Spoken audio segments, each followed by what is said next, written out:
देख रहे हैं 4 PM और मैं हूं आपके साथ सिमरन। क्या हुआ जब पीएम केयर्स फंड को लेकर बड़ा खुलासा हुआ? कैसे दूसरों की फंडिंग का हिसाब मांगने वाले प्रधानमंत्री अपने फंड का हिसाब नहीं दे पाए और क्यों अचानक बीजेपी नेता ने पार्टी से इस्तीफा दिया? दोस्तों सोचिए, विदेश फंडिंग का नाम लेकर जनता को गुमराह करने वाले अपनी फंडिंग का हिसाब किताब नहीं दे पा रहे हैं। जिस पीएम केयर फंड को लेकर कोरोना काल में कोरोना पीड़ितों के लिए शुरू किया गया था, उसके हिसाब किताब आज तक ना सरकार दे पाई है, ना ही कोई एजेंसी। लेकिन आखिर ऐसा कैसे हो गया कि पीएम के नाम से कोई फंड निकाला गया जो सरकारी नहीं था, जिसको आरटीआई से बाहर रखा गया?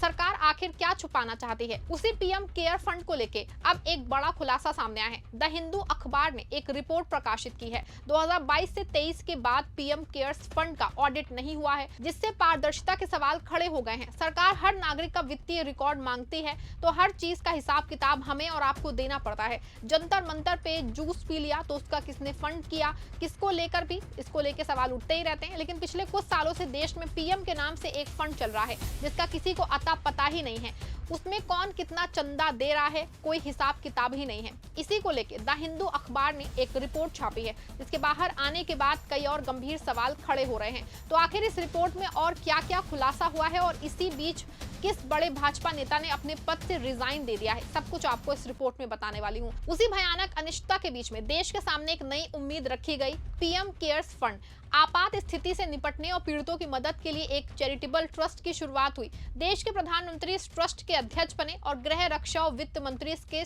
ट्रस्टी।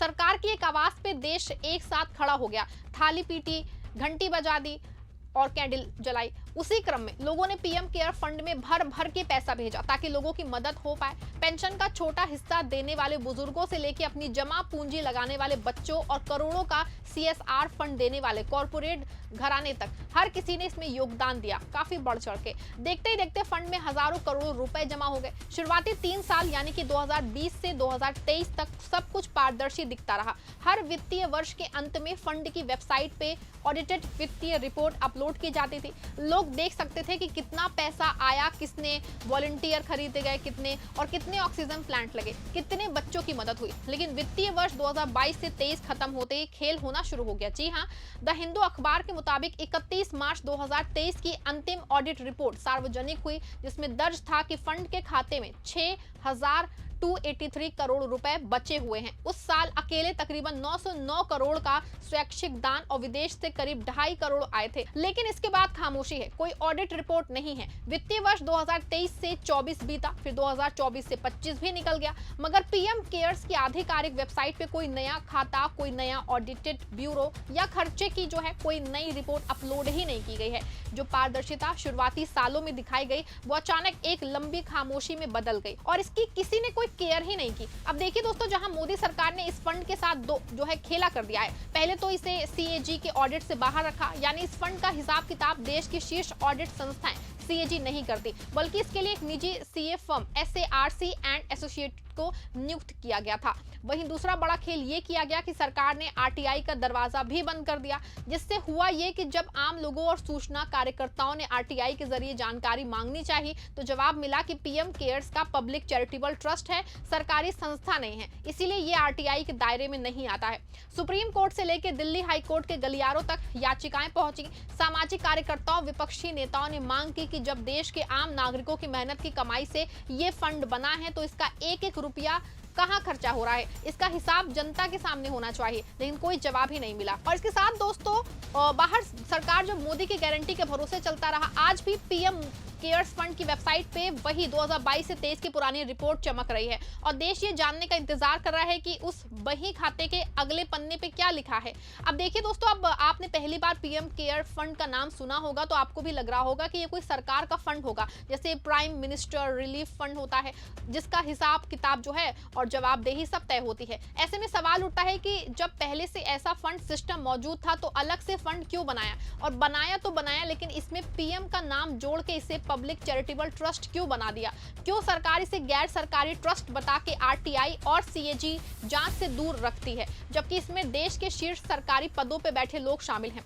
देश के प्रधानमंत्री इस ट्रस्ट के अध्यक्ष हैं और गृह मंत्री, रक्षा मंत्री और वित्त मंत्री इसके ट्रस्टी हैं। इसके प्रचार प्रसार में सरकारी मशीनरी, आधिकारिक वेबसाइट और राष्ट्रीय प्रतीक का इस्तेमाल हुआ है। इतना ही नहीं, सरकारी कर्मचारियों के वेतन से काटे गए पैसे और सार्वजनिक क्षेत्र के उपक्रमों के कॉर्पोरेट सोशल रिस्पॉन्सिबिलिटी फंड का एक बड़ा हिस्सा इसमें जमा कराया गया।